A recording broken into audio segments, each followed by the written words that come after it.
السلام علیکم. Good to have you at Urdu audio books. حاضر خدمت ہے تنزیلہ ریاض کا ناول عہد الست، ایپیسوڈ 17. میں نے تمہیں ایک نظر میں پہچان لیا تھا. ٹیا نے اپنے پرکشش چہرے سے بالوں کی لٹ کو ہٹایا. میں شرمندہ ہو کر مسکرایا اور کندھے اچکائے. وہ مزید مسکرائی. تم ابھی تک ویسے ہی ہو جیسے پہلے تھے. اس نے منہ میں دبی ببل گم کو چبا کر ببل گم پھلایا جو ٹھک کر کے پھٹ گیا. اسٹرابیری کی مہک میرے ارد گرد پھیل گئی. اس کے ہونٹوں پہ لپسٹک بھی اسٹرابیری کے رنگ کی تھی، خوشنما، خوش کن. نہیں، اب کچھ بہتر ہو گیا ہوں، میں نے سابقہ کی طرح مسکراتے ہوئے جواب دیا، حالانکہ یہ غلط تھا. میں اس کے سامنے خود کو آج بھی احمق ہی محسوس کر رہا تھا، جبکہ وہ تھی ہی نہیں. سر سے لے کر پاؤں تک، مزاج سے لے کر عادات تک، حتیٰ کہ اس نے نام بھی بدل لیا تھا. میری بات پر اس نے مختصر سا قہقہا لگایا. پہلے سے کیوٹ ہو گئے ہو. اس نے میرے چہرے کو انگلی سے چھوا. میں یکدم جیسے ہوا میں معلق ہو گیا. شکریہ، تم بہت بدل گئی ہو، میں نے بے ساختہ کہا تھا. مجھے تو سمجھ میں ہی نہیں آ رہا تھا کہ کیا کہوں. مجھے امید ہی نہیں تھی کہ وہ مجھ سے اس طرح کھڑی ہو کر بات چیت کرے گی. کجا کے التفات سے بات کرنا. وہ ڈانس کے بعد بہت سی نگاہوں کا مرکز تھی. ہاں، میں پہلے سے زیادہ خوبصورت ہو گئی ہوں. میں نے بلا وجہ دانت نکالے. وہ میرے قریب ہو گئی تھی. اس کا تنفس تیز تھا اور رقص کے باعث اس کا چہرہ سرخ ہو رہا تھا. اس نے بہت اچھا پرفیوم لگا رکھا تھا. کیا میں غلط کہہ رہی ہوں؟ میری خاموشی سے اس نے شاید یہ مفہوم لیا تھا. نہیں تو، میں نے فوراً کہا. تمہیں تو ٹھیک سے ایک لڑکی کی تعریف بھی نہیں کرنی آتی احمق. وہ میرے سامنے ہوئی تھی. اس نے اپنے بالوں کو ہاتھوں سے سمیٹ کر پونی کی شکل دی اور پھر کلائی پہ بندھا بینڈ اتار کر بالوں کو اونچا کر کے باندھ لیا. اس کی گردن، شانے اور ہنسلی کی ہڈیاں مزید نمایاں ہونے لگیں. بالوں کی کچھ لٹیں گردن کے گرد محو رقص تھیں. پسینے کی چند بوندیں بھی گردن پہ چمک رہی تھیں. اس کے ہونٹوں پہ مسکراہٹ شوخ ہوئی. مجھے غور سے دیکھو، کیا میں بہت خوبصورت نہیں ہوں؟ گردن کو اکڑا کر اس نے زوم بھرے انداز میں دریافت کیا. میں تو چاروں شانے چت ہو گیا. تم اگر خوبصورت نہیں ہو تو میں اندھا ہوں. میں نے جملہ مکمل کیا اور اس نے قہقہا. ویک فیلڈ کے لوگ انتہائی خشک ہیں.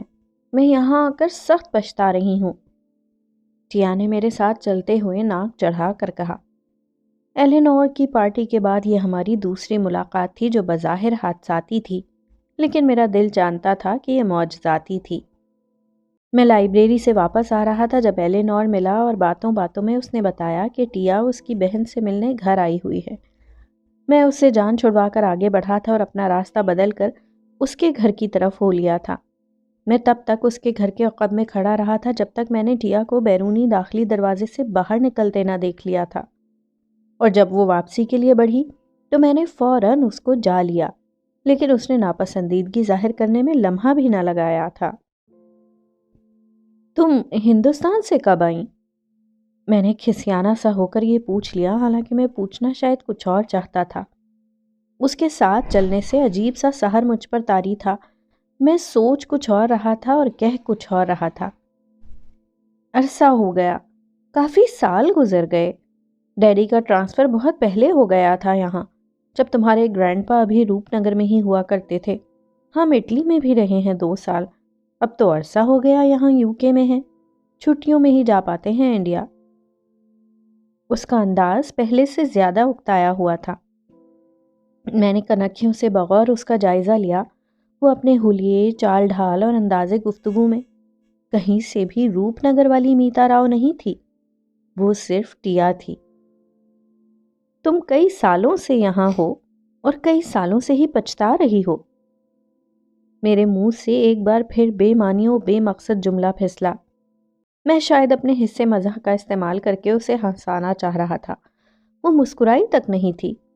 مجھے بہت شرمندگی ہوئی۔ اتنے سالوں سے ہم اس فضول ویکینڈ میں نہیں رہ رہے تھے، یہاں تو مجھے ڈیڈی کی وجہ سے آنا پڑا، ورنہ میں اور میرے بھائی کارڈوف میں رہتے تھے۔ میرے سب دوست وہاں ہیں، میرے بھائی بھی یہاں نہیں آئے، وہ وہیں ہیں، اسی لیے میں پچھتا رہی ہوں۔ وہ سابقہ اکتائے ہوئے انداز میں بولی۔ اس لمحے مجھ پر ایک ادراک ہوا، مرد کے لیے یہ بہت بڑا طعنہ ہے کہ اس کی موجودگی میں کوئی عورت اکتاہٹ کا شکار ہو۔ عورت کی ایک مسکراہٹ کی خاطر وہ ڈگڈگی والا بندر یا سرکس کا ہاتھی گھوڑا بننے کو بھی تیار ہو جاتا ہے۔ میرا دل چاہا کہ میں بغل میں دبی کتابیں منہ میں دے لوں اور گھٹنے کے بل بیٹھ کر یا ایک ٹانگ پر کھڑا ہو کر اس کو کوئی کرتب دکھا سکوں تاکہ وہ مسکرانے لگے اور تالیاں بجانے لگے۔ عورت کی قربت کس قدر دماغی خلل کا باعث بن سکتی ہے، ٹیا میتا راؤ کے ساتھ چلتے ہوئے میں نے سوچا تھا اور خود کو کسی احمقانہ بات سے روکا تھا۔ ویسے قصور میرا بھی نہیں تھا۔ 17 سال کا ہو جانے کے باوجود مجھے آج تک کسی لڑکی نے میسمرائز نہیں کیا تھا۔ یہ اس کی شخصیت کی کشش تھی جو مجھ پر سحر طاری کر رہی تھی۔ تمہیں ابھی زیادہ دوست نہیں ملے ہیں، اس لیے شاید تم اکتاہٹ کا شکار ہو رہی ہو۔ جب تمہارے فرینڈز بن جائیں گے تب تمہاری ساری بیزاری دور ہو جائے گی۔ ویک فیلڈ کے لوگ بہت ملنسار اور محبت کرنے والے ہیں۔ میں اسے تسلی اور در پردہ دوستی کی پیشکش ایک ساتھ دے رہا تھا۔ اس نے بنا تاثر ظاہر کیے اپنی جینز کی پاکٹ میں سے ہاتھ ڈال کر ایک ببل گم برآمد کی۔ اس کا ایک ٹکڑا اس نے اپنے منہ میں ڈالا اور دوسرا میری جانب بڑھا دیا، جسے میں نے شکریہ کے ساتھ وصول کر لیا۔ یہاں میرے دوست خاک بنیں گے، یہاں کے لوگوں سے میرا مزاج ہی نہیں مل رہا۔ غیر ضروری طور طریقے مجھے غیر فطری لگتے ہیں۔ چھوٹی سی ببل گم بھی ایک لمبے اونچے شخص کو گردن جھکا کر شکریہ ادا کرنے پر مجبور کر دیتی ہے۔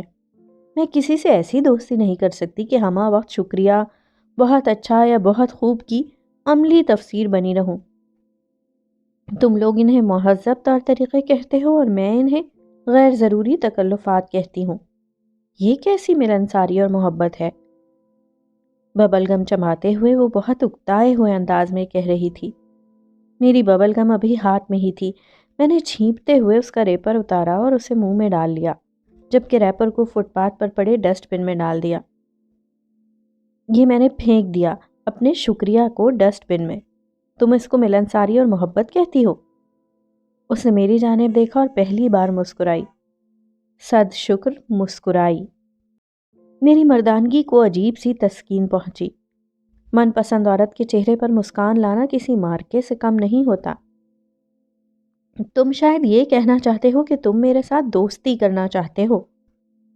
اس نے راہ میں آنے والے پتھر کو ٹھوکر ماری تھی۔ تم مجھے ابھی بھی اس قابل نہیں سمجھتی۔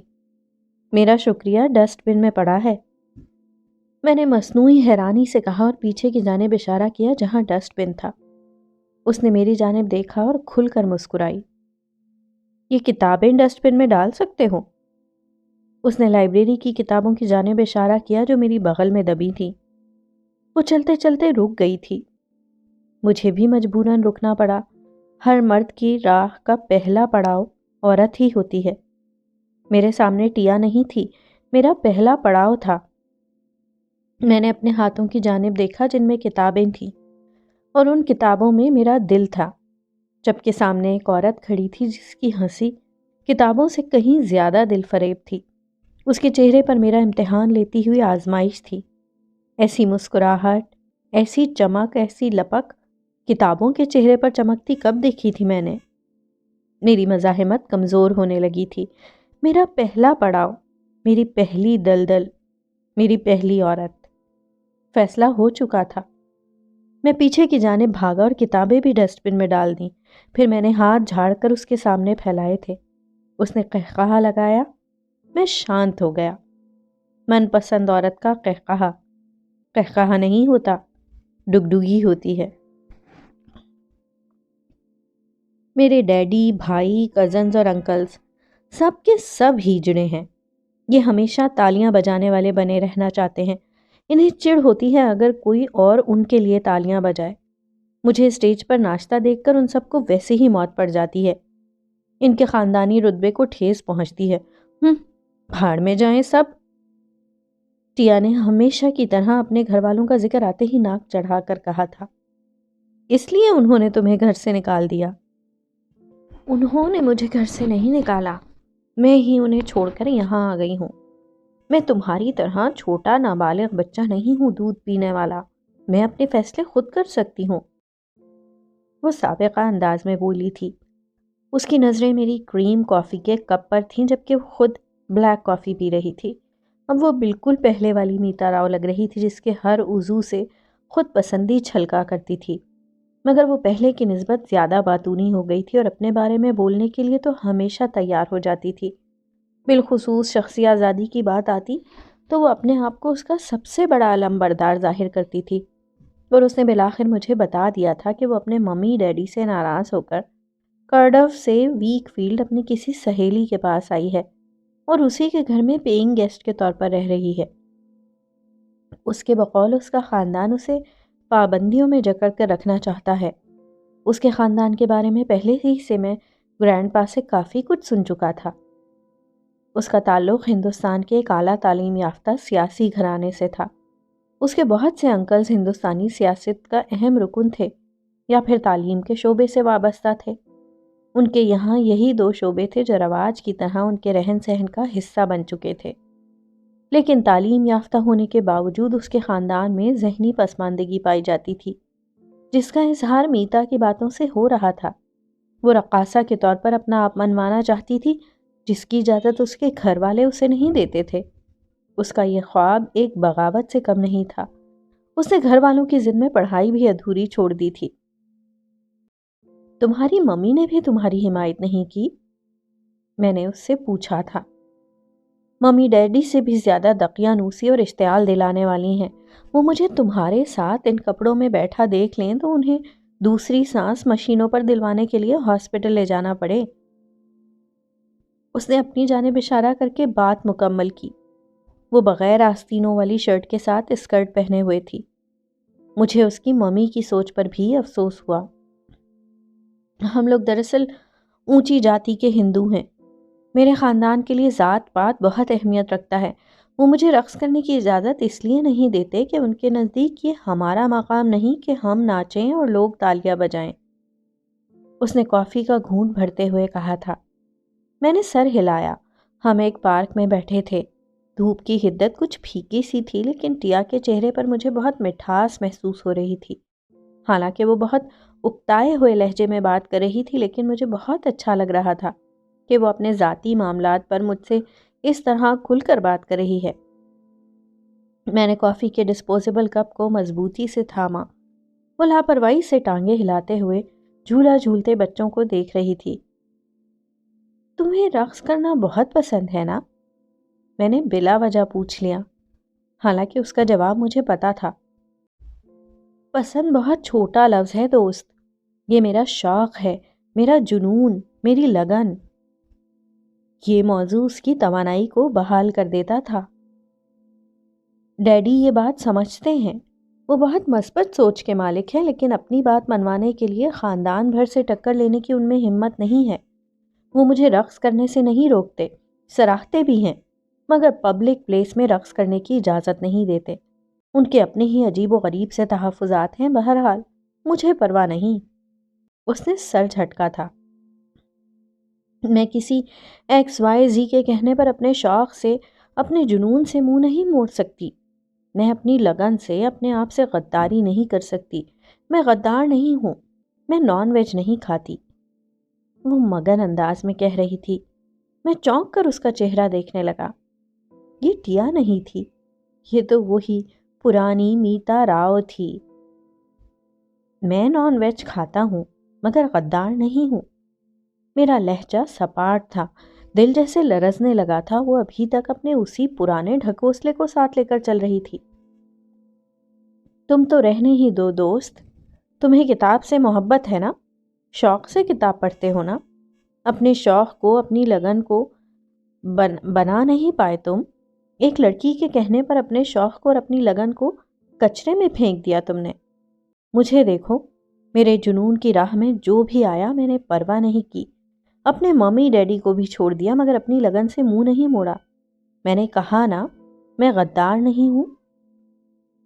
اس کے لہجے کی سفاکی نے مجھے ہلا کر رکھ دیا تھا۔ 73 کا زمانہ بدلا تھا، نہ روپ نگر کا علاقہ۔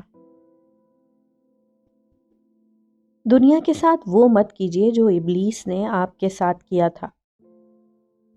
نور محمد کو لگا جیسے کسی نے اسے جھنجھوڑ کر رکھ دیا ہو۔ احمد معروف نے اس کو ایک عجیب الجھن میں ڈال دیا تھا۔ وہ کیوں دنیا سے اس درجہ متنفر ہو گیا تھا کہ اس نے ہر چیز سے لا تعلقی اختیار کر لی تھی؟ دین میں اس کی اجازت نہیں تھی، اللہ کو یہ پسند نہیں تھا، اور نبی صلی اللہ علیہ وآلہ وسلم اس راستے پر چلے نہیں تھے، تو وہ کس کے کہنے پر یہ سب اختیار کر چکا تھا؟ وہ کیسے تارک الدنیا ہو گیا تھا؟ وہ کیسے تارک الدنیا ہو سکتا تھا؟ اس نے تو دنیا کو ایک عرصہ ہوا نظر بھر کر دیکھنا بھی چھوڑ دیا تھا۔ وہ دنیا کو اس قابل ہی کب سمجھتا تھا؟ دنیا میں اس کے لیے رکھا ہی کیا تھا؟ اس نے گہری گہری چند سانسیں بھری تھیں۔ اسے یاد آنے لگا تھا کہ دنیا میں اس کے لیے کیا رکھا تھا۔ اس نے کروٹ بدل کر دونوں گھٹنے سینے سے لگا لیے تھے۔ وہ ذہنی طور پر بہت تکلیف میں تھا۔ احمد معروف نے اس کو اس کی دنیا یاد دلا دی تھی۔ دنیا کے ساتھ وہ مت کیجیے جو ابلیس نے آپ کے ساتھ کیا تھا۔ اس کے سینے پہ جیسے بوجھ بڑھ گیا ہو، عجیب سا احساس گناہ اسے اپنے حصار میں لے رہا تھا۔ وہ یک دم اٹھ کر بیٹھ گیا تھا۔ اس کے چھوٹے سے کمرے میں بالکل تاریکی تھی۔ روشنی کا کوئی منبع یا ماخذ نہیں تھا، مگر اسے نظر آ رہا تھا۔ تاریکی میں آنکھیں چند لمحے بعد کیسے دیکھنے کے قابل ہو جاتی ہیں، کیونکہ تب انسان کے اندر کی روشنی اس کی مدد کو آ جاتی ہے۔ جس کے اندر جتنی روشنی ہوتی ہے، اتنی ہی اس کے اندر تاریکی کے خلاف لڑنے کی مزاحمت ہوتی ہے۔ وہ بھی دیکھ سکتا تھا۔ اس کے روم میٹ سوئے ہوئے تھے۔ صفاق اور سرد خاموشی میں ان کی سانسیں ہی تھیں جو ان کے زندہ ہونے کا احساس دلاتی تھیں۔ اس نے اس جانب دیکھا جہاں احمد معروف سو رہا تھا۔ وہ اس کو اس قدر بے چین کر کے خود کیسے سو سکتا تھا؟ اس نے بہت آہستگی سے اپنی جگہ سے اٹھ کر اس کے زمین پر بچھے میٹرس کی طرف قدم بڑھائے تھے۔ احمد معروف اٹھیے، مجھے آپ سے بات کرنی ہے۔ اس نے اپنی آواز کو بے حد پست رکھ کر اسے جگایا تھا۔ احمد معروف نے حیرانی سے اسے دیکھا، مگر وہ فوراً اٹھ کر بیٹھ گیا تھا۔ اس کے چہرے پر اس طرح جگائے جانے کا پہلا تاثر پریشانی کا ہی ابھرا تھا۔ میں بہت شرمندہ ہوں، مجھے نہیں جگانا چاہیے تھا آپ کو، لیکن میں ایسے نہیں سو سکتا۔ کیا ہوا ہے آپ کو؟ آپ ٹھیک تو ہیں نا؟ احمد کے لہجے میں پریشانی کا تناسب بڑھ رہا تھا۔ احمد معروف، کیا واقعی دنیا بھی اللہ ہی کی ہے؟ اس نے سرسراتی ہوئی آواز میں پوچھا تھا اور وہیں ٹانگیں سمیٹ کر بیٹھ گیا تھا۔ وہ یہ سوال نہیں پوچھنا چاہتا تھا، لیکن اس کے دل کی عجب حالت ہو رہی تھی۔ وہ جانتا تھا اسے ایسا سوال اس سے نہیں پوچھنا چاہیے، وہ اسے کم عقل کم فہم سمجھے گا، لیکن اس لمحے اس کی بے چینی کا علاج فقط اسی کے پاس تھا۔ وہ اور کسی سے اتنی باتیں کرنے کا عادی نہیں تھا۔ اس نے اپنے سامنے بیٹھے شخص کو دوستی کی لاٹری کی رقم کی طرح کمایا تھا، لیکن وہ اسے محنت کی کمائی کی طرح احتیاط کے ساتھ سوچ سوچ کر خرچ کرتا تھا۔ ابھی بھی اس نے بہت جھجک کر سوال کیا تھا۔ وہ ریشم کے تھان کی طرح جلدی جلدی کھل جانے والا شخص ہی نہیں تھا، لیکن اب جب کہ وہ کھل چکا تھا تو وہ ریشم کا تھان بن چکا تھا۔ اسے سمیٹنا آسان نہیں رہا تھا۔ یہ بات آپ مجھ سے پوچھ رہے ہیں؟ یہ بات آپ کو معلوم نہیں ہے کیا؟ یہ تو ایک کھلی حقیقت ہے۔ اس کے چہرے پر جواب دیتے ہوئے ایسی مسکراہٹ نمودار ہوئی جو نور محمد کے لیے بالکل نئی تھی۔ میں کیسے بھول گیا؟ میں بھول گیا کہ دنیا کے ساتھ وہ نہیں کرنا جو ابلیس نے انسان کے ساتھ کیا تھا۔ مجھے بھولنا نہیں چاہیے تھا، نہیں بھولنا چاہیے تھا۔ الفاظ اس کے منہ سے پھڑپھڑا کر نکل رہے تھے۔ اس کا دل بہت بھرا ہوا تھا، اسے خود بھی سمجھ میں نہیں آ رہا تھا کہ ایسا کیوں ہو رہا ہے۔ احمد نے اس کے ہاتھ پر اپنا ہاتھ رکھا تھا۔ آپ مجھے ٹھیک نہیں لگ رہا ہے۔ وہ اس کے لیے پریشان ہو رہا تھا۔ لمس بعض اوقات بہت بے حس کر دیتا ہے۔ نور محمد نے بہت برداشت کیا، وہ کمزور نہیں پڑنا چاہتا تھا مگر اس کی ہمت جواب دے گئی تھی۔ وہ دونوں ہاتھ چہرے پر رکھ کر پھوٹ پھوٹ کر رونے لگا۔ یہ صورتحال احمد کے لیے بھی بہت عجیب تھی۔ نور محمد، آپ کو میری بات سے تکلیف پہنچی ہے؟ وہ بے چین ہو کر مزید کچھ کہنا چاہتا تھا مگر اس کے ساتھ لیٹے وجود میں کسمساہٹ ہوئی تھی۔ کیا ڈرامہ لگا رکھا ہے رات کے اس پہر؟ پہلے ہی مجھے اتنی مشکل سے نیند آئی ہے، تم لوگوں کو یہ سب تماشے کرنے ہیں تو کمرے سے باہر نکل جاؤ۔ نور محمد کے ایک روم میٹ نے سنگ دلی اور نیند کے غلبے میں ڈوبی آواز میں انہیں ٹوکا تھا۔ نور محمد نے اپنی آواز کو دبانے کے لیے ہاتھوں کو منہ پر رکھ لیا تھا۔ احمد معروف کو دلی افسوس ہوا، اسے وہ سب نہیں کہنا چاہیے تھا۔ وہ جانے انجانے نور محمد کے کرب کا باعث بنا تھا۔ اس نے تو بس بات کی تھی مگر نور محمد نہ جانے اس قدر جذباتی کیوں ہو گیا تھا۔ اس نے نور محمد کا ہاتھ تھام کر اسے اٹھنے میں مدد دی تھی۔ یہ کمرہ مزید گفتگو کا متحمل نہیں ہو سکتا تھا، اور اس لمحہ نور محمد کو دل کا حال سنانے کے لیے کسی سامع کی اشد ضرورت تھی۔ یہ کتنا بھی اچھا اسٹوڈنٹ کیوں نہ ہو لیکن میں اس کی خاطر اتنے برسوں میں بنائی اپنی ساکھ خراب نہیں کر سکتا۔ ایک اچھا طالب علم تو 1 سال میں بنایا جا سکتا ہے مگر ایک ادارے کو بنانے میں 10 سال لگ جاتے ہیں۔ میں کسی کو بھی اجازت نہیں دوں گا کہ وہ میری 10 سال میں بنائی ہوئی عزت کو 10 منٹ میں قدموں تلے روند کر رکھ دے۔ حمید کادوانی کا لہجہ بے حد سپاٹ تھا۔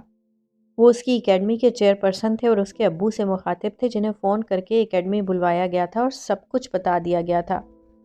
اس نے اس روز دیکھا کہ رائی کا پہاڑ آخر بنتا کیسے ہے۔ ایک لڑکی جس کا نام رابعہ نورین تھا اور جسے وہ صرف اس حوالے سے جانتا تھا کہ وہ اس کی کلاس فیلو تھی، جو اس کے پاس چند ایک بار اسے نیچا دکھانے اور اس سے نوٹس مانگنے کی غرض سے آئی تھی، وہ یکدم اس کی زندگی میں ایک اہم نقطہ بن گئی تھی۔ اکیڈمی میں موجود سب لوگوں نے جنید کی باتوں کو سچائی کی کسوٹی پر پرکھنے کی کوشش نہیں کی تھی۔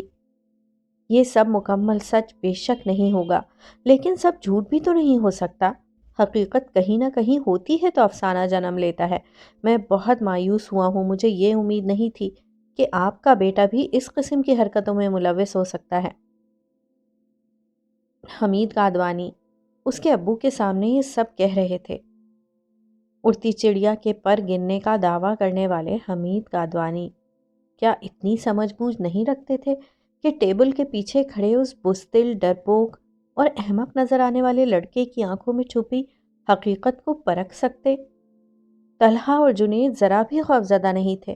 انہوں نے کلاس روم میں ہونے والے جھگڑے کو 3 کی بجائے 7 بنا کر حمید کادوانی کو سنا دیا تھا، جبکہ وہ سچا ہونے کے باوجود کچھ بھی نہیں کہہ پایا تھا۔ ثابت ہو گیا تھا سچ اور جھوٹ میں فقط انداز بیاں کا فرق ہوتا ہے۔ انداز بیاں نے جھوٹوں کو سچا ثابت کر دیا تھا۔ اڑتی چڑیا کے پر گننے کا دعویٰ کرنے والے چڑیا اور کوے میں فرق نہیں کر سکتے تھے، پر گننا تو دور کی بات تھی۔ کادوانی صاحب فرد جرم عائد کر کے اب اس کے ابو کی شکل دیکھ رہے تھے۔ وہ سننا چاہتے تھے کہ اس کے ابو اس کی صفائی میں کیا کہتے ہیں، اور صرف کادوانی صاحب ہی نہیں، وہ خود بھی سننا چاہتا تھا کہ اس کے ابو اس کی صفائی میں کیا کہتے ہیں۔ ذلت کیا ہوتی ہے اس نے پہلی بار سمجھا تھا۔ یہ سب کچھ جو آج اس کے ساتھ ہوا تھا اس کے حواسوں پر بم کی طرح پھٹ چکا تھا۔ دراصل بات بہت تیزی سے پوری اکیڈمی میں پھیل گئی تھی۔ وہ لوگ جو اس کی حمایت اور صفائی میں کچھ کہہ سکتے تھے وہ اچانک غائب ہو گئے تھے۔ جنید اور طلحہ کے والدین کو بھی بلوایا گیا تھا مگر انہوں نے اپنے بیٹوں کی غلطی ماننے کے بجائے فوراً اسے قصوروار ٹھہرایا تھا۔ وہ اپنے بیٹوں کے شانہ بشانہ کھڑے ہو گئے تھے۔ اس وقت اسے بھی اپنے ابو کی آغوش کی ضرورت تھی، ان کے کندھے کی جس پر سر ٹکا کر وہ خود کو ہر غم سے آزاد کر لیتا، مگر ہمیشہ کی طرح ان کی آنکھوں میں لا تعلقی تھی، صفاقی تھی، بے رحمی تھی۔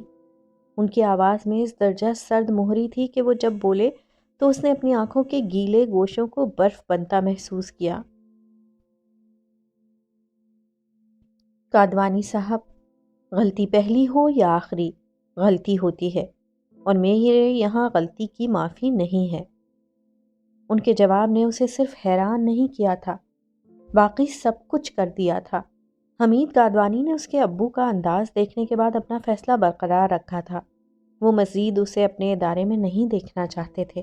اگرچہ جنید اور طلحہ کو بھی فارغ کر دیا گیا تھا، مگر ان کے لیے یہ کوئی بڑا مسئلہ نہیں تھا۔ وہ ہر قسم کے احساس جرم سے عاری تھے۔ حمید کادوانی اپنا فیصلہ سنا کر فارغ تھے۔ ایک طالب علم وہ 1 سال میں بنا سکتے تھے، سو انہیں ایک اچھے طالب علم کی ضرورت کیا تھی؟ بیٹے تو اداروں میں نہیں بنتے، سو اس کے ابو کو تو اس کی ضرورت ہونی چاہیے تھی۔ میرے ابو کو بیٹے کی ضرورت ہونی چاہیے مگر نہیں ہے، کیوں؟ لرزتے دل اور جھکی آنکھوں کے ساتھ وہ اپنی کتابیں سمیٹ کر اکیڈمی کے گیٹ سے باہر نکل آیا تھا۔ ابو اس سے کچھ دیر پہلے باہر نکلے تھے اور پھر اس کا انتظار کیے بغیر اپنی موٹر سائیکل پر سوار ہو کر وہاں سے چل دیے تھے۔ اس نے انہیں لمحہ بھر بعد ہی آنکھ سے اوجھل ہوتے دیکھ لیا تھا۔ اس کی آنکھوں سے بے تحاشا بوندیں برسنے لگیں، اس کے ذہن سے جیسے سب کچھ مٹ رہا تھا۔ اسے کچھ یاد نہیں تھا، یا شاید وہ سب کچھ بھول جانا چاہتا تھا۔ وہ سائیکل پر بیٹھنے لگا تھا مگر اس کا ذہن بالکل معوف ہوا جا رہا تھا۔ اسے بھول رہا تھا کہ اسے کس سمت جانا ہے، یا پھر شاید وہ اس سمت جانا ہی نہیں چاہتا تھا۔ اس کا دل ذلت، خوف اور بے بسی کے عفریتوں نے جکڑ رکھا تھا۔ اوئے گونگلو، ریل گاڑی میں پہلی بار بیٹھا ہے نا تو؟ نہ جانے کس سمت سے آواز آئی تھی، کون پوچھ رہا تھا؟ وہ احمقوں کی طرح منہ اٹھا کر سامنے دیکھنے لگا۔ اس کے سامنے ایک ننگ دھڑنگ عجیب و غریب حلیے والا لڑکا کھڑا تھا جو پرتجسس نگاہوں سے اسے تک رہا تھا۔ اس کا دایاں ہاتھ پٹیوں میں جکڑا ہوا تھا اور الٹے ہاتھ سے وہ بھٹا کھانے میں مصروف تھا۔ اس کا حلیہ اس قدر غلیظ تھا کہ اس کو کھاتے دیکھ کر دیکھنے والے کو کراہیت محسوس ہوتی تھی۔ بھیکاری، اس لڑکے کی آنکھوں میں ایسی کھوج تھی کہ اس کا دل سہم سا گیا۔ دل کی حالت تو پہلے ہی بے حد عجیب ہو رہی تھی، سارے جسم پر لرزش طاری تھی۔ اسے خود بھی نہیں پتا چل رہا تھا کہ وہ کیا کر رہا ہے یا کیا کرنے جا رہا ہے۔ وہ فقط ہر چیز سے خود کو چھپا لینا چاہتا تھا۔ اسے کسی ایسے گوشے کی تلاش تھی جہاں بیٹھ کر وہ اپنے ہاتھوں سے خود کو دنیا کے چہرے سے مٹا ڈالتا۔ دنیا کی ہر چیز یا اس کی نظروں سے اوجھل ہو جاتی، یا وہ خود ہر چیز کی نظروں سے اوجھل ہو جاتا۔ مگر وہ یہ سب نہیں کر پا رہا تھا۔ وہ پوزیشن ہولڈر مگر سرٹیفائیڈ احمق تھا۔ رابعہ نورین والے واقعے نے اسے اس قدر ذلت سے دوچار کیا تھا کہ اس کے حواس معطل ہو کر رہ گئے تھے۔ وہ اکیڈمی کے گیٹ سے اپنے ابو کے چلے جانے کے بعد اپنی سائیکل پر بیٹھ تو گیا، مگر کتنی دیر اس کے پاؤں پیڈل پر مضبوطی سے جمنے میں ناکام رہے تھے۔ اس کی آنکھیں لبالب پانی سے بھری تھیں۔ تارکول کی سڑک اس کے لیے دو آبا نہریں بن چکی تھیں۔ وہ سائیکل چلا نہیں پا رہا تھا۔ اسے لگا وہ شاید ڈوب رہا تھا۔ اس نے خود کو بچانے کی کوشش نہیں کی تھی۔ یہ کوشش وہ تب کرتا جب اسے سمجھ ہوتی کہ وہ کر کیا رہا ہے۔ اسے حقیقتاً کچھ نظر آ رہا تھا، نہ سمجھ میں آ رہا تھا۔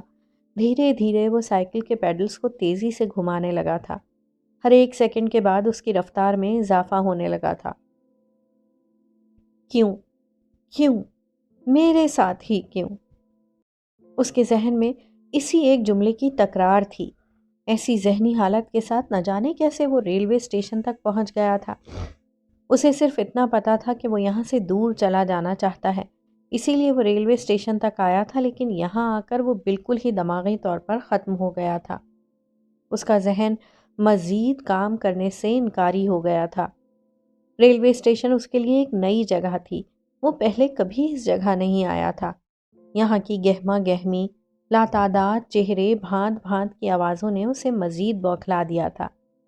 ایک ہجوم بے کراں اس کی سائیکل کو اپنے ہمراہ لیے آگے بڑھ گیا تھا۔ وہ کب، کس کے کہنے پر ٹرین میں سوار ہوا، اسے کچھ نہیں پتا چلا۔ وہ فرار چاہتا تھا مگر ایسے نہیں۔ اسے اپنے آپ سے نفرت تھی مگر زندگی سے نہیں۔ یہ طے تھا کہ وہ مرنا نہیں چاہتا تھا اور گھر سے بھاگ جانے کے متعلق تو اس نے کبھی سوچا بھی نہیں تھا، تو وہ ٹرین میں سوار کیوں ہو گیا تھا؟ حقیقت یہ ہے کہ وہ جس مخدوش ذہنی حالت میں اکیڈمی سے نکلا تھا، یہ ساری صورتحال اسی ذہنی حالت کا نتیجہ تھی۔ وہ ابو سے ڈرتا تھا، ان کے رویے سے خفا بھی تھا اور خائف بھی، اسی لیے وہ ایک کے بعد ایک الٹی حرکت کرتا چلا جا رہا تھا۔ جب اس بھیکاری لڑکے نے ٹٹولتی نظروں سے اس سے سوال کیا تو وہ کافی بوکھلا گیا تھا۔ ٹرین نے ابھی چلنا شروع کیا تھا۔ ٹرین آگے اور ارد گرد کی چیزیں پیچھے کی جانب سرکنے لگی تھیں۔ وہ دروازے سے ذرا ہٹ کر کھڑا تھا۔ ٹرین کی رفتار تیز ہوتی ہی وہ ہجوم کی وجہ سے لڑکھڑاتے ہوئے دروازے تک جا پہنچا۔ گرد آلود ہوا کے تیز جھکڑ اس کے منہ پر تھپڑوں کی طرح برسنے لگے تھے۔ یہی وہ لمحہ تھا جب بھیکاری لڑکا اس سے انکوائری کرتے قریب آ کھڑا ہوا تھا۔ اس لڑکے کی آواز نے ہی جیسے اسے ہوش دلایا تھا۔ اس کا دل چاہا تھا کہ وہ بلند آواز میں چیخ چیخ کر روئے۔ وہ بہت ڈرپوک تھا۔ زندگی میں پہلی بہادری اس نے اسٹیشن تک آ کر کی تھی۔ دوسری بہادری اس کا ٹرین میں سوار ہو جانا تھا۔ تیسری بہادری یہ ہوتی کہ وہ حقیقت کا ادراک ہونے پر ٹرین سے چھلانگ لگا دیتا، مگر وہ یہ کر نہیں پایا تھا۔ ٹرین کے دروازے سے آتی بدتمیز و بدحیت ہوا اتنی خوفناک تھی کہ وہ دروازے کی جانب دیکھ ہی نہیں پا رہا تھا، کھجا کہ وہ چھلانگ لگاتا۔ اس نے بے حد دقت سے اپنے آپ کو سنبھالنے کی کوشش کی تھی۔ اس کے چہرے پر ہوائیاں اڑی ہوئی تھی اور وہ بے خبر تھا۔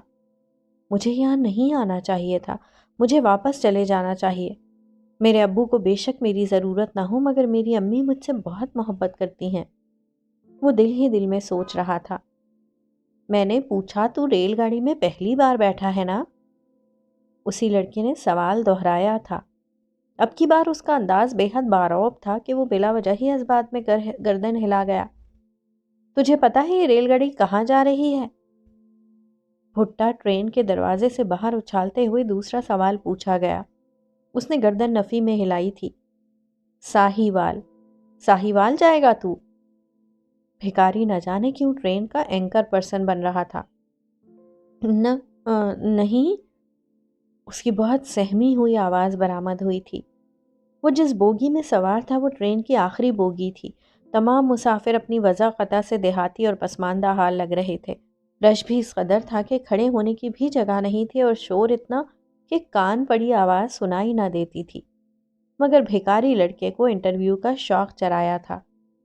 اس کے سہمے ہوئے نہیں پر وہ لڑکا چند لمحے آنکھیں سکیڑ کر اس کی جانب دیکھتا رہا اور پھر اس نے تن پر لٹکائی پھٹی ہوئی بوسیدہ قمیص کی جیب سے گولڈ لیف کی ڈبیا نکال کر اپنے زخمی ہاتھ کی مدد سے ایک سگریٹ کھینچا تھا۔ سگریٹ سلگا کر بے حد اطمینان سے کش لگانے کے بعد اس کی جانب جھک کر اس نے آواز کو دباتے ہوئے پوچھا تھا، گھر سے بھاگا ہے نا تو؟ یہ سوال سن کر اس کی الجھی بھکری سانسیں رک سی گئی تھیں۔ دل اچھل کر حلق میں آ گیا۔ اس کے سامنے کھڑا ننگ دھڑنگ وضع قطع سے بھکاری دکھنے والا وہ لڑکا کوئی عام لڑکا تو نہیں تھا، وہ تو کوئی درویش تھا، پیر تھا، ولی اللہ تھا، جو چہرے دیکھ کر دل کا حال جان لیتا تھا۔ اس نے بے حد عقیدت سے پیر و مرشد کی طرف دیکھا اور پھر روتے ہوئے اس کے ہاتھ پر بیعت کر لی۔ تم پڑھے لکھے لڑکے ویسے ہوتے خچر ہی ہو، آدھے گھوڑے آدھے کھوتے، ہوتے کچھ ہو نظر کچھ اور آتے ہو، کہنا کچھ اور ہوتا ہے اور کہہ کچھ اور جاتے ہو، چاہتے کچھ ہو ظاہر کچھ اور کرتے ہو۔ میری باتیں سمجھ میں آ رہی ہیں نا؟ سلیم نامی وہ بھیکاری لڑکا بھنی ہوئی مرغی کی ٹانگ کو جبڑوں میں رکھ کر بھنبوڑتے ہوئے کہہ رہا تھا۔ منہ بھرا ہوا ہونے کے باعث اس کی بات واقعی واضح طور پر سمجھ نہیں آئی تھی۔ وہ سلیم کی ہمراہی کو اپنے لیے ایک مضبوط سائبان سمجھنے کے باوجود دل ہی دل میں کچھ گھبرانے لگا تھا۔ لاہور سے بھائی پھیرو اتر جانے تک سلیم اس سے سب اگلوانے میں کامیاب ہو چکا تھا اور اب ایک کوٹھڑی پر مشتمل چھوٹے سے ڈھابے میں مرغی کو دھڑنے کے ساتھ ساتھ اس کی شخصیت کی دھجیاں بھی اڑا رہا تھا۔ جب اماں ابا کو پیچھے چھوڑ دیا تو پھر اب منہ لٹکانے کی کیا ضرورت ہے؟ اچھی بھلی شکل کو تو ہینگا چبا فریم بنائے رکھتا ہے۔ ایک بات سن میری، تیرا پیو اچھا انسان ہوتا تو تجھے اس حال میں نہ پہنچاتا، اس نے تجھے بھری محفل میں ذلیل کیا، تیرا ساتھ بھی نہیں دیا اور تو اسے یاد کر رہا ہے۔ قسمیں، میرا ابا ایسا ہوتا نا تو اسے ذبح کر کے کسی جنگل میں پھینک آتا۔ سلیم کے انداز میں قطعیت بھری حقارت تھی۔ اسے برا لگا۔ میرے ابو نے مجھے اس حال میں نہیں پہنچایا، وہ بہت اچھے ہیں۔ یہ سب میری غلطیوں کی سزا ہے۔ مجھے جنید، طلحہ اور راشد جیسے لڑکوں کو دوست نہیں بنانا چاہیے تھا، وہ اچھے لڑکے نہیں ہیں۔ او، تیرا باپ ان لڑکوں کا پیو تھا یا تیرا؟ اسے سب کے سامنے کہنا چاہیے تھا کہ میرا بیٹا ایسا نہیں ہے، اور ان دونوں لڑکوں نے جو بکواس کی وہ غلط ہے۔ تیرا پیو اگر ایک بار تیرا ساتھ دیتا تو مجال ہے جو کوئی تجھے ذلیل کر جاتا۔ میری ایک بات یاد رکھنا کہ یہ جو ہمارے اپنے ہوتے ہیں نا، یہ ہمیں بڑا ذلیل کرتے ہیں، لیکن یہی اپنے کسی اور کو ہمیں ذلیل کرنے بھی نہیں دیتے۔ تیرا باپ تجھے گھر جا کے جتنا مرضی مار لیتا، مگر سب کے سامنے ایک دفعہ تیرے موڈے پر اپنا ہاتھ رکھ دیتا، چل کھبا ہی رکھ دیتا، مگر تیرا حوصلہ تو بڑھ جاتا نا، ان خبیثوں کے منہ تو بند ہو جاتے نا۔ سلیم بات کرتے دوران کھانے سے بھی خوب انصاف کر رہا تھا، جبکہ وہ تو اس کی باتیں سن سن کر نئی نئی دنیائیں دریافت کرنے میں مگن تھا۔ اسے سلیم کی باتیں سچی لگیں۔ واقعی اسے بھی اس بات کا دکھ تھا کہ ابو نے اس کے بھروسے کا مان نہیں رکھا۔ اسے سلیم کی باتوں نے احساس دلایا کہ وہ ابو کی مار پیٹ کے ڈر سے گھر سے نہیں بھاگا تھا، بلکہ یہ ان کی آنکھوں میں چھپی نفرت اور حقارت تھی جس نے اس کی حسیات کو مفلوج کر دیا تھا۔ جنید اور طلحہ کے والدین بھی حمید قادوانی کے بلانے پر اکیڈمی آئے تھے، لیکن انہوں نے اپنے بیٹوں کو غلط نہیں کہا تھا، جبکہ اس کے ابو نے سچائی کو پرکھا بھی نہیں تھا اور فرض کر لیا کہ وہ جھوٹا ہے۔ اوے خچر، اب منہ لٹکا کر مت بیٹھ، روٹی ختم کر، یہی زندگی ہے۔ جن کو تیری پرواہ نہیں، تجھے بھی ان کی پرواہ نہیں ہونی چاہیے۔ سلیم نے اخبار سے ہاتھ صاف کرتے ہوئے ایلومینیم کے گلاس کی طرف ہاتھ بڑھایا تھا، جبکہ اس نے چند لقموں کے علاوہ کسی چیز کو ہاتھ نہیں لگایا تھا۔ حالانکہ سلیم نے مرغی کے علاوہ بطور خاص اس کے لیے آلو قیمے کا سالن بھی منگوایا تھا۔ سلاد اور رائتے کا لطف بھی تھا، مگر گھر سے دوری کا احساس، آرام دہ بستر کا تصور اور سب سے بڑھ کر امی کے پیار بھرے لمس کی خواہش اسے پچھتاووں کا احساس دلا رہی تھی۔ میری امی بہت اچھی ہیں، وہ مجھ سے بہت محبت کرتی ہیں، وہ پریشان ہو گئی ہوں گی، رو بھی رہی ہوں گی، اس نے گلوگیر لہجے میں کہا تھا۔ سلیم نے ناک پھلا کر اسے گھورا۔ اوئے، یہ مائیں بھی نا باپوں کی چمچیاں ہوتی ہیں، ان سے کوئی اچھی امید نہیں رکھنا، یہ باپوں کے اشاروں پر ناچتی ہیں، انہیں اولاد سے خاک محبت ہوتی ہے۔ چل میرا یار، ایویں دل خراب نہ کر، تیری ماں روتی ہوگی تو تیرا پیو ہے نا اس کے پاس، آپ ہی چپ کر آئے گا۔ چل میرا بھائی، تو روٹی کھا لے، اتنی نعمتیں تیرے آگے پڑی ہیں، تو ناشکری مت کر، پیٹ بھر لے، کیا پتا کل ملے نہ ملے، آج تو اوپر والے کا بڑا کرم تھا، اچھی دہاڑی ہو گئی تھی۔ سلیم کی ہوشیاری اور تیز تراری، باتیں کرنے کا انداز اور اس کا شاہانہ ٹھاٹ باٹ، سب کچھ اسے بہت فطری لگا تھا۔ اسے لگا تھا کہ شاید اس طبقے کے لوگ ایسے ہی ہوتے ہیں۔ وہ فلمیں نہیں دیکھتا تھا، اخبار و رسائل بھی نہیں پڑھتا تھا، اس کا سوشل سرکل بھی نہ ہونے کے برابر تھا۔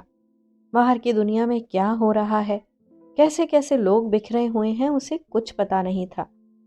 اسے سلیم کی محبت اور ہمدردی اچھی لگ رہی تھی۔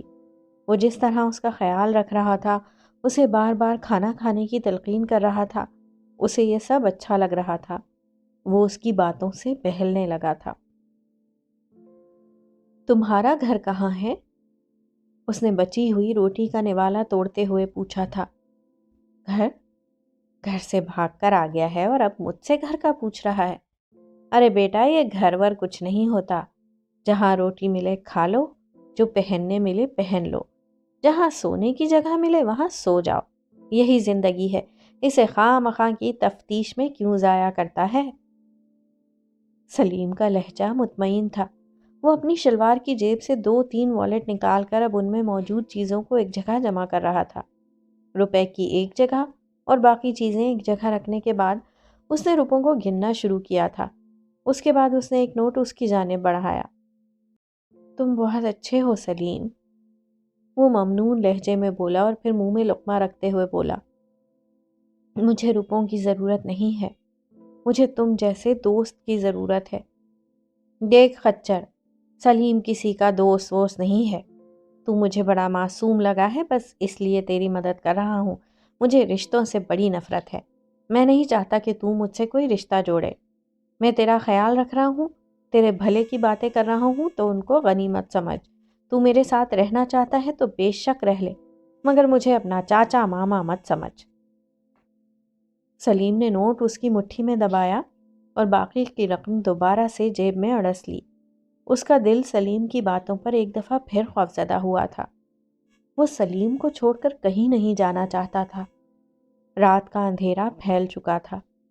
وہ پہلی دفعہ اتنی رات کو گھر سے بلکہ شہر سے بھی باہر تھا۔ اس کو ڈھارس تھی تو بس سلیم کی۔